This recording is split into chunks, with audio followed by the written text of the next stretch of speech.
Salut la grande famille, c'est encore moi Rossi Bejo. Si tu es nouveau, tu es nouvelle sur ma vidéo, faut t'abonner sur ma chaîne YouTube, ma page Facebook, Instagram. La famille, n'oubliez pas de partager ma vidéo au maximum dans les groupes Facebook. Partagez cette vidéo-là dans vos groupes WhatsApp, Facebook, là. Partagez ça là-bas. La famille, j'aimerais vous présenter une petite vidéo de Jean Bonnet. Oui, Jean Bonnet est en train de dire pourquoi nous les Ivoiriens, quand nos soldats étaient bloqués au Mali, là, pourquoi entre nous-mêmes les Ivoiriens, on n'a pas fait bouclier pour qu'on puisse soutenir nos soldats là-bas. Mais on a vu les déclarations de Laurent Gbagbo, avec surtout le PPACI, des gens, des cyberactivistes, qui disaient oui, c'est très bien fait. Pourquoi huitième fois, c'est là où ils sont allés là-bas et puis ils sont restés. Les mêmes aujourd'hui encore, les mêmes PPACI, les Kone Katina, c'est eux aujourd'hui où les 49 soldats sont libérés là. C'est eux maintenant tu parles de libération des soldats qui sont emprisonnés à la Maka. Et aussi c'est eux tu parles de Picheline Ngbali. Vous voyez des gens, quand on vous dit, il y a des personnes là, les dis-les bonjour seulement là, il faut fouiller s'il n'y a pas Z dedans. S'il n'y a pas vraiment Z dedans. Parce que je ne peux pas comprendre que on dit le pays est en danger. Nos soldats sont allés là-bas. Même, quand même. Voici l'exemple, les Français. Au Mali, quand les Maliens chassaient l'ambassadeur français, tout ça là, même Marie Le Pen, elle a dit non, que ce n'est pas normal. Malgré qu'elle était opposante, elle a dit que ce n'est pas normal qu'on puisse chasser les Français comme ça au Mali. Elle-même s'est opposée, même elle a dit non, que c'est qui Macron entré. Macron, non, il ne faut pas, tu vas accepter. Elle s'est alliée à Macron pour dire ça là, c'est pas normal. Mais c'est en Côte d'Ivoire. On dit non, c'est bien fait. Oui, Assimi Goïté, c'est dit, tu es en train de faire là, c'est bien. Oui, Alassane, tu n'as pas raison. Parce que quoi? Parce que quoi? Gbagbo même, lui-même dans sa... Non, sérieux, hein, la politique de Gbagbo, là, je ne sais pas si c'est la vieillesse, tu lui rends comme ça, quoi. Celui-même, tu peux dire, je suis un ancien chef de l'État. Quand même, j'ai dirigé le pays. Il y a ça. C'est moi-même, je dois prendre le flambeau. Et il va aller. Et mon frère, Alassane, on doit faire coûte et coûte pour qu'on puisse libérer les 49 là. Si tu as les relations, il faut activer. Moi aussi, je vais activer mes relations. Mais il n'a pas fait. C'est lui qui était là quand il y a les meetings, quand il y a les conférences. C'est lui qui est en train de dénigrer Alassane. Oui, pourquoi huitième fois on les bloque là-bas? Fait qu'il y a quelque chose. Excusez-moi. C'est qu'il y a quelque chose. Mais c'est pas comme ça on fait. C'est pas comme ça on fait la chose. Dans la vie, on a qu'à être honnête. Dans la vie, quand on fait quelque chose, on a qu'à être véridique. Mais ne soyons pas disant que oui, parce que j'ai un parti politique là, je ne suis pas prêt pour soutenir celui qui est au pouvoir. Mais il faut le soutenir. Demain aussi là, si toi tu viens au pouvoir là, lui il peut te soutenir. Mais vous ne faites pas ça. La famille, voici la vidéo de Jean Bonnet. Écoutons-le et après je vais rentrer dans le but du sujet. Voici sa vidéo. Avoir la langue de bois. Nos soldats sont entrés hier, sur le coup des 23 heures. Je voudrais d'ailleurs saluer à ce sujet le président Afin Guessan, qui est l'un des premiers, sinon le seul, à avoir fait un communiqué pour saluer le retour de nos vaillants soldats, pris en otage au Mali, injustement pris en otage au Mali. Je voudrais saluer cela. Bonsoir Jean-Noël Onou, bonsoir Jeannette Quadio. Je voudrais saluer ça et en même temps dire combien j'ai mal que dans un pays comme la Côte d'Ivoire, avec de nombreux leaders politiques, il n'y a eu que Afin Guessan seul qui ait salué le retour de nos soldats.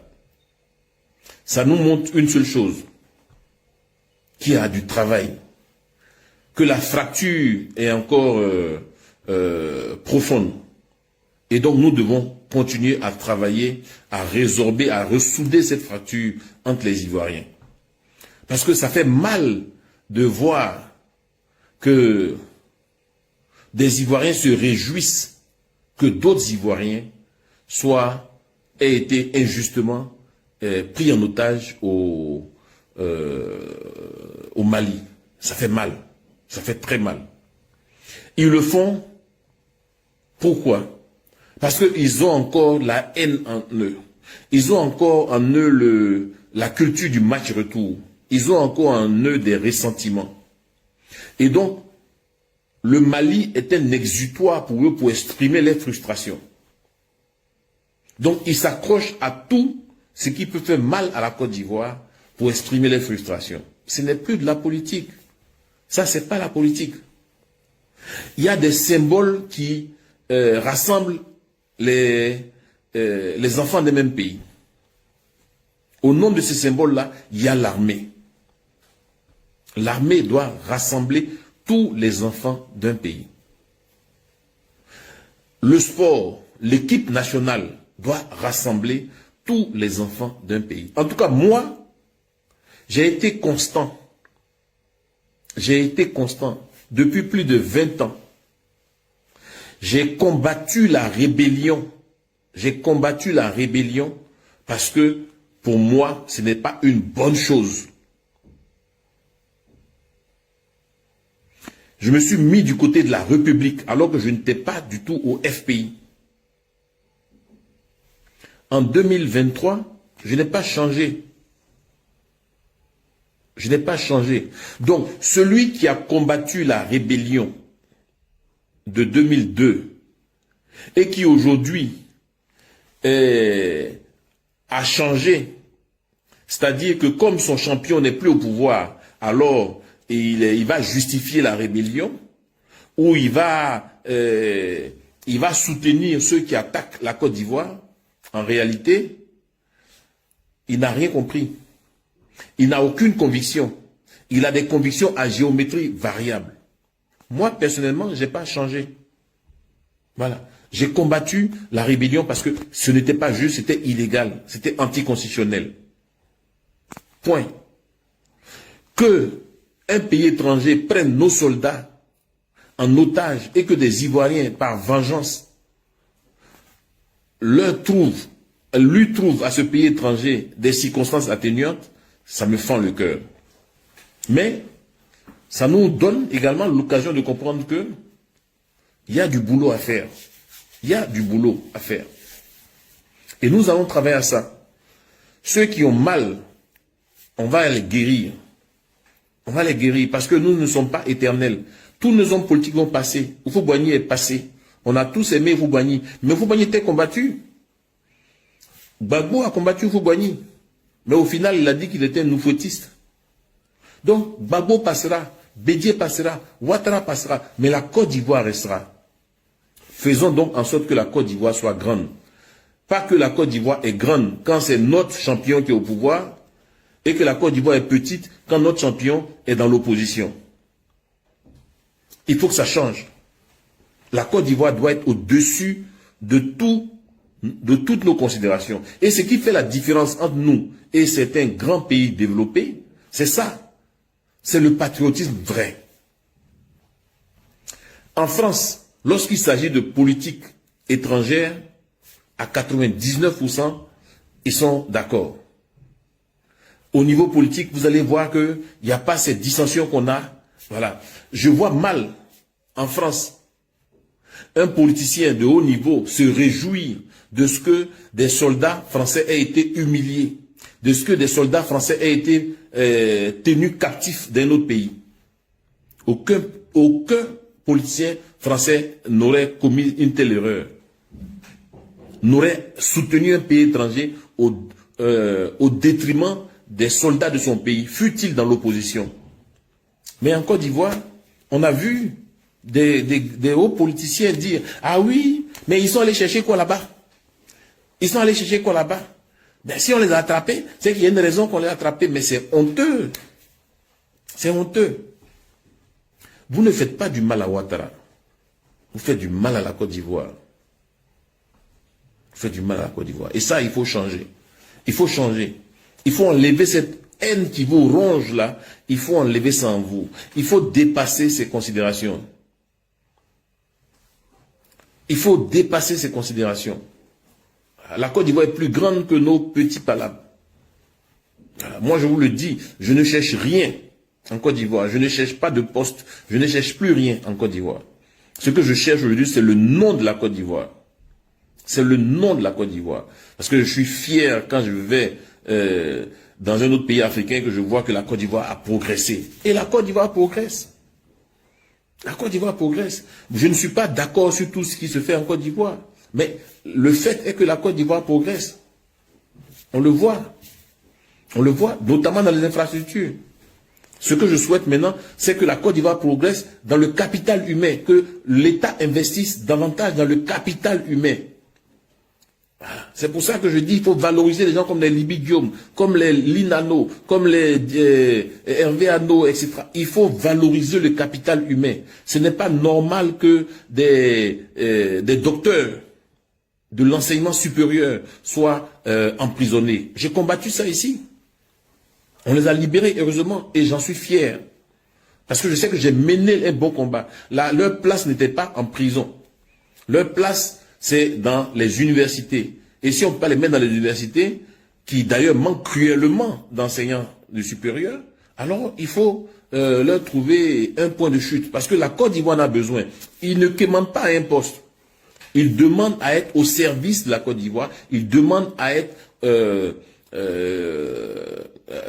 employés, ce pourquoi ils ont été formés. Voilà, c'est aussi simple que ça. Et si on estime qu'on n'a pas besoin de docteurs de l'enseignement supérieur, alors il faut fermer l'université.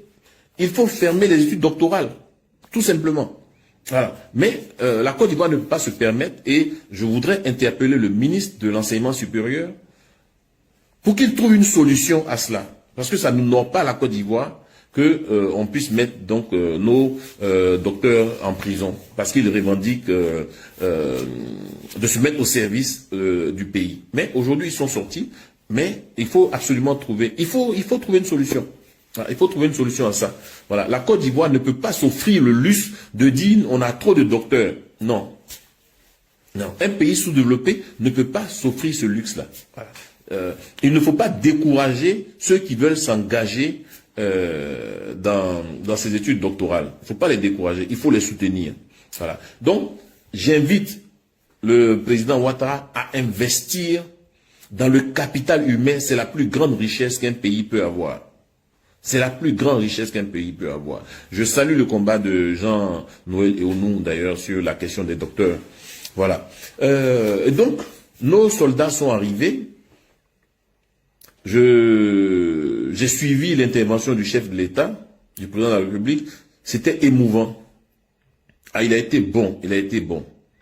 Parce qu'il a parlé avec son cœur. Vous avez vu, il n'avait pas de papier en train de lire. Il a parlé avec son cœur. Et c'était émouvant. En tout cas, j'ai eu la chair de poule quand je l'ai écouté. J'ai vu un vrai patriote. J'ai vu un vrai patriote. Et ça m'a fait chaud au cœur. Voilà. Considération politique mise à part. Voilà. Il a plaidé pour la Côte d'Ivoire. Il s'est battu pour la Côte d'Ivoire.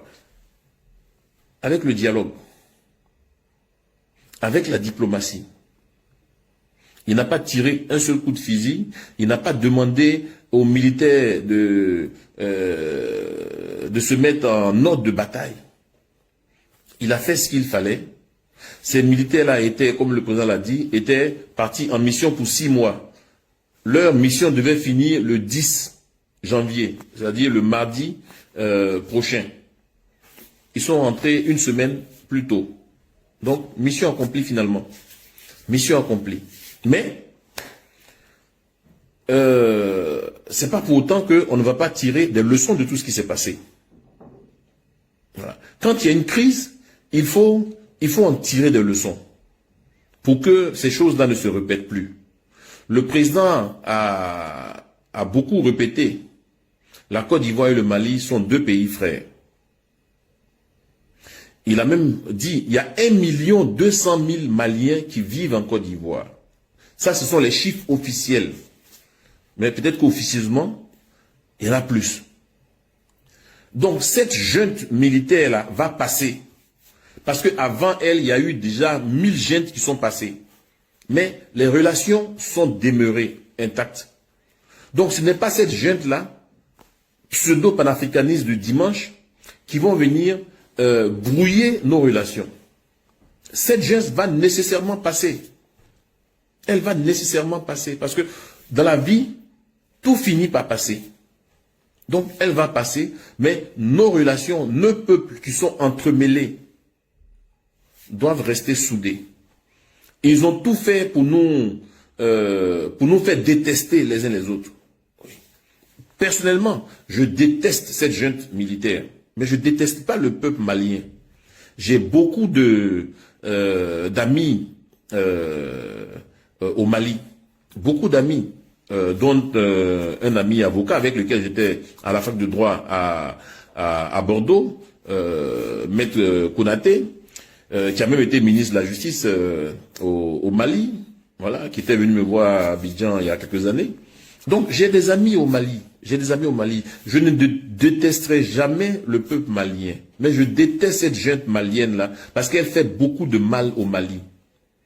Elle fait tout sauf le bien du Mali. Elle fait tout sauf le bonheur des Maliens. Voilà. Elle est en train d'isoler diplomatiquement le Mali. Il ne se passe pas un jour où on ne chasse pas un ambassadeur. Il ne se passe pas un jour où on n'interdise pas une radio. On interdit RFI. On demande à l'ambassade de France de partir. On demande à l'Allemagne. On demande à la Côte d'Ivoire. Bon, c'est quoi l'objectif de tout ça?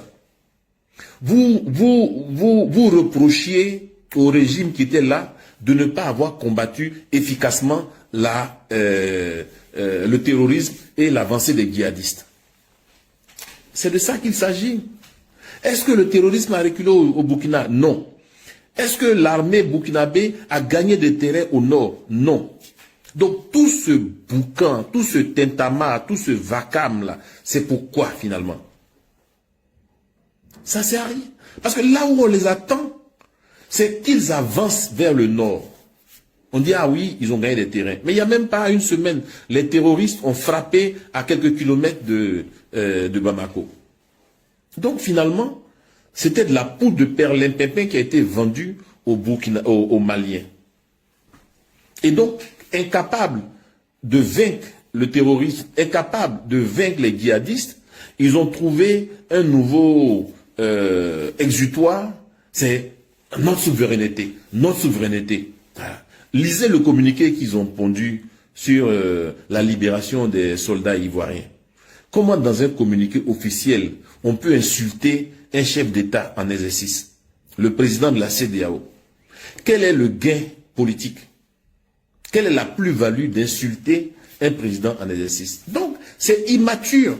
Ça montre bien que les gens qui sont au pouvoir au Mali actuellement sont immatures. Ils n'ont pas la maturité nécessaire pour diriger un pays comme le Mali, parce que quand on dirige un pays, on a un devoir de réserve, on fait preuve de maturité. Ils n'ont pas la maturité nécessaire. On va à l'ONU, on s'exhibe, on fait du gat-gat, on insulte tout le monde et puis on est fier. Bon, ok, une fois qu'on allait insulter à l'ONU, on a bandé les muscles. Est-ce que ça a permis de gagner du terrain? En dehors de Wagner qui s'enrichit, qu'est-ce que tout ce vacarme-là a apporté au Mali depuis que Ibeka est décédé? Qu'est-ce qu'il y a de nouveau au Mali, en dehors de la chansonnette, non souveraineté, non souveraineté? Il n'y a rien de nouveau. La Côte d'Ivoire est en train de faire son autoroute pour aller à Bouaké. D'ici quelques mois, on sera à Bouaké. Ok. Au Mali, ils ont fait quoi de plus que de nous chanter qu'ils sont souverains, Mais la souveraineté ne se décrète pas. La souveraineté ne se décrète pas. La souveraineté se démontre par des actes. Plus de la moitié de ton pays est occupé par des bandes terroristes et des djihadistes. Tu dis, je suis souverain. Tu es obligé de faire venir une bande de mercenaires pour t'appuyer parce que tu n'as pas la capacité militaire de vaincre des djihadistes. Tu dis, tu es souverain. Mais tu es souverain en quoi? Tu n'es pas souverain. Tu proclames ta tigritude. Oh, le tigre ne proclame pas ta tigritude. Il bondit sur sa proie et la dévore. Vous voulez sur l'Inca. Donc, les Maliens doivent prendre conscience que les Ivoiriens ne sont pas leurs ennemis. Et les Maliens ne sont pas les ennemis des Ivoiriens. Comme le président l'a dit à plusieurs reprises. Mais on est confronté à des populistes. Des populistes qui veulent se maintenir au pouvoir sur l'illettrisme, l'analphabétisme d'une masse qui n'a pas encore compris comment le monde fonctionne. Et malheureusement, ils écoutent des cyberactivistes qui viennent leur raconter n'importe quoi. Mais si le Mali n'avance pas, c'est à cause de la France. Si le Mali n'avance pas, c'est à cause des Blancs. Bon, ok, la France est partie. La France est partie. Où en sommes-nous? Au point zéro. Donc les Ivoiriens, les Africains doivent arrêter de pleurer et se mettre au travail. C'est le travail qui libère. C'est pas les discours. C'est pas d'aller insulter à l'ONU. C'est pas d'insulter le président de la CEDEAO. C'est pas de bander les muscles. Ce qui libère, c'est le travail. Si la Chine peut parler aujourd'hui, c'est parce qu'elle produit, c'est parce qu'elle travaille. C'est tout. Sinon, je suis souverain, je suis souverain. Tu ne fabriques même pas une aiguille. Il n'y a pas une usine de fabrication d'aiguilles aux choses. Au Mali. Tu ne fabriques rien. Tout est importé. Et tu dis, je suis souverain. Non, il faut arrêter de blaguer les populations. Les populations ont besoin de travailler. Si le Mali était si souverain que ça, il n'y aurait pas 1 200 000 Maliens qui vivent en Côte d'Ivoire. Ils sont venus faire quoi en Côte d'Ivoire? Ils sont venus chercher un meilleur être qu'ils n'ont pas au Mali. C'est pour ça qu'il y a près de 2 millions de Maliens qui vivent en Côte d'Ivoire. Ils sont venus chercher le bonheur en Côte d'Ivoire qu'ils n'ont pas au Mali. Voilà, c'est aussi simple que ça. Les Ivoiriens qui viennent en France, ben, ils viennent chercher le bonheur qu'ils n'ont pas en Côte d'Ivoire. Les Ivoiriens qui viennent aux États-Unis, qui vont au Japon, qui vont au Canada, ils viennent y chercher le bonheur qu'ils n'ont pas en Côte d'Ivoire. En termes économiques, en termes sociaux, en termes universitaires, etc. Donc, les près de 2 millions de Maliens qui vivent en Côte d'Ivoire, ils sont pour chercher le bonheur qu'ils n'ont pas dans leur pays. Et ils attendent à ce que ceux qui sont temporairement au pouvoir par la force des armes leur apportent ce bonheur et non pas des discours populistes. Voilà. On est fatigué de ces discours populistes. On est fatigué des populistes qui n'ont que le verbe, mais qui n'ont pas l'action. Et ce n'est pas ça qui va faire avancer l'Afrique. Je veux une Afrique conquérante. Je veux une Afrique qui comprend le fonctionnement du monde. Mais pas une Afrique qui est recoquevillée sur elle-même, qui passe son temps à se battre avec tout le monde, qui passe son temps à être manipulée par des cyberactivistes qui vivent dans des pays européens, qui ont la nationalité européenne. Où est-ce que vous voulez aller avec ça? Où est-ce que vous voulez aller avec ça? Non. L'Afrique mérite mieux que ça. L'Afrique mérite mieux que ça. Et donc, nous allons aider les Maliens à s'en sortir. Nous allons aider les Maliens à sortir de cet étau. Ce ne sont pas nos ennemis. Voilà. Ce ne sont pas nos ennemis. Nous faisons la différence entre la junte au pouvoir au Mali, qui a braqué le pouvoir à la force des Kalachnikov, et qui est temporairement à la tête de ce pays-là, et les Maliens qui sont en Côte d'Ivoire, qui sont venus se battre pour trouver leur pain quotidien. On fait la différence. On fait parfaitement la différence. Aujourd'hui au Mali, il n'y a plus d'opposants. Tous les opposants sont en exil ou en prison. Il n'y en a plus. Vous n'avez plus le droit d'avoir un discours discordant du discours des militaires climatisés. Vous n'avez pas ce droit-là. Où est-ce que vous allez aller avec ça? C'est comme ça que vous allez développer un pays? C'est pareil en Guinée. Il n'y a plus d'opposants en Guinée. Il n'y a plus d'opposants au Burkina Faso. Et nous, on ne veut pas ça en Côte d'Ivoire. En Côte d'Ivoire, vous pouvez reprocher ce que vous voulez, mais il y a des opposants qui tiennent des discours, qui critiquent le pouvoir. Voilà. C'est aussi simple que ça. Donc, quand on aime son pays, on se bat pour que le pays fonctionne de façon démocratique. On ne se bat pas pour que des gens viennent braquer un pays comme des cambrioleurs à la force de leurs armes et puis imposent la dictature de la pensée unique. Il n'y a plus de la liberté de la presse, il n'y a plus d'opposition, il n'y a plus rien. Tout ce qu'on est obligés de subir. Nous sommes souverains. Nous sommes souverains. La plus forte communauté noire en France, immigrée, elle est malienne. Depuis que les pseudo-souverainistes au Mali sont au pouvoir, vous avez entendu qu'ils sont tous rentrés au Mali? Non, ils sont toujours là. Vous avez entendu que le nombre de Maliens a diminué en Côte d'Ivoire? Ils sont là. Ça veut dire qu'il n'y a pas eu de plus-value. Il n'y a pas eu de plus-value. Donc c'est une réalité. Donc menez les combats qui font avancer l'Afrique, menez les combats qui font avancer votre pays, et non pas mener les combats qui font avancer des individus, des illusionnistes. Voilà. Comme m'a dit, je ne sais plus quel penseur, si vous prenez un clone, que vous l'envoyez au palais, il ne devient pas roi, il transforme le palais en cirque. Le palais devient un cirque. Et c'est ce qu'on voit aujourd'hui au Mali. Voilà. Donc, la parodie de justice au Mali n'en est pas une. Et l'État de Côte d'Ivoire a bien fait de ne pas envoyer des avocats, parce que ce serait implicitement reconnaître cette justice. Ils disent qu'ils ont gracié nos soldats, mais ne vous en faites pas. Le casier judiciaire de nos soldats est vierge. Voilà. En droit, pour qu'une décision de justice à l'étranger puisse s'appliquer dans votre pays, il faut ce qu'on appelle l'exéquatur. Voilà. C'est-à-dire que ils demandent à ce que la Côte d'Ivoire applique leur décision. Mais la Côte d'Ivoire ne reconnaît pas cette décision de justice parce que ce n'est pas un tribunal impartial. Juger 49 personnes en 2 jours, vraiment, ça mérite de figurer au livre Guinness des records. Voilà. La constitution malienne dit que c'est le président de la République, le président élu, qui a le droit d'accorder la grâce, qui a le droit de grâce. Ce n'est pas le président de la transition, ce n'est pas un putschiste qui peut donner grâce. Donc cette grâce est de nul effet. Voilà. De toute façon, nos soldats sont en Côte d'Ivoire et c'est ça qui est important. Voilà, j'en ai fini. J'attends vos appels sur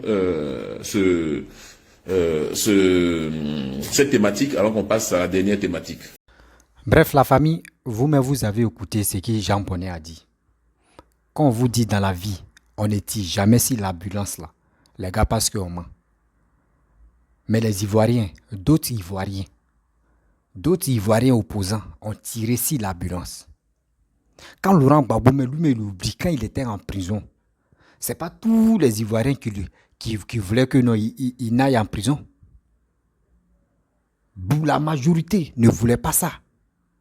Mais aujourd'hui, toi, tu quittes, tu n'es même pas censé dire non que oui, les Ivoiriens pardonnent d'abord. Et c'est toi, tu es en train de parler de non, moi-même, oui, le 8e fois, pourquoi ils sont allés là-bas, oui, pourquoi ils sont. Mais ça, c'est honteux. Un ancien chef de l'État réagit comme ça, raisonner comme ça. Oh, Seigneur. Là, c'est pas l'appel. Où va le monde? Où va le monde?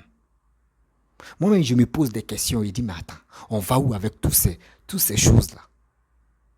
Je ne peux pas comprendre que un ancien chef de l'État, un président de la République, qui peut dire oui, on peut lui faire confiance, mais voici la Côte d'Ivoire. La Côte d'Ivoire ils ont eu un problème de leurs soldats qui sont allés au Mali, mais on a vu un ancien chef de l'État, surtout les deux Est,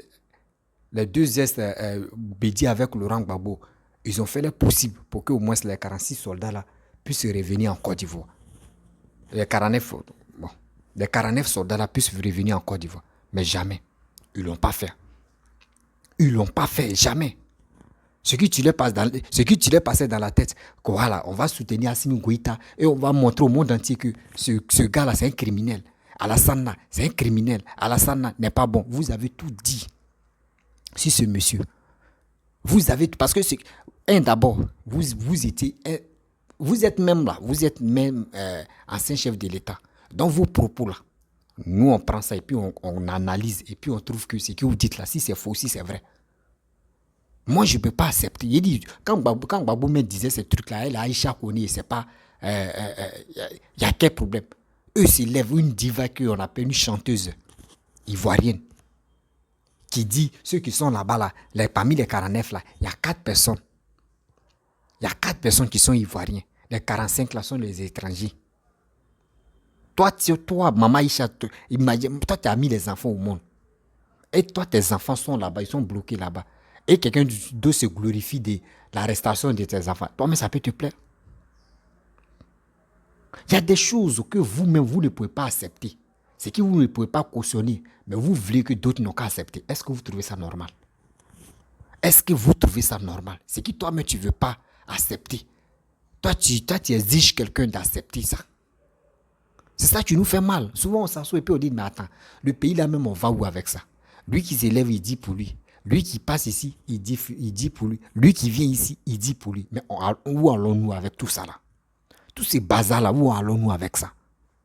Aïcha connaît, mais qui peut. Et puis, tout dernièrement, elle a fait une vidéo. Hein. Elle dit non, que oui, je vais chanter pour les soldats ivoiriens. Est-ce que nous, les soldats, ont dit non, qu'ils ont besoin de son?